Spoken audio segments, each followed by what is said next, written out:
मैं वो जिंदगी जीना चाहता हूँ मेरी जान, जिसका हम दोनों ने मिलकर ख्वाब देखा था। माजी को हल किए बगैर हम आगे नहीं बढ़ सकते। हमारे लड़के इश्क मोहब्बत में पड़े हुए हैं, मगर शुक्र है मेहमत, वरना हम तो डूब ही जाती है। उमर ने जो मंसूबा बर्बाद किया था उसकी जगह एक नया मुआहदा तय कर लिया है।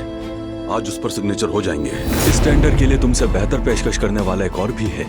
अगर खानदान में सुकून और इत्तेहाद ना हो तो कारोबार नहीं चलता, और कमाई हुई दौलत भी कभी फायदा नहीं देती। सॉरी, हम टेंडर हासिल नहीं कर सके चाचा। क्यों नहीं कर सके? क्योंकि ऐन उस वक्त हमसे बेहतर पेशकश करने वाला कोई आ गया। कौन है वो? जिसे हम बहुत करीब से जानते हैं, यानी आपका बेटा उमर। मेहमत की सिर्फ एक ही शर्त है, और वो ये कि तुम दोनों अलग हो जाओ, वरना मैं कभी अपने बच्चे से दोबारा नहीं मिल सकूंगी।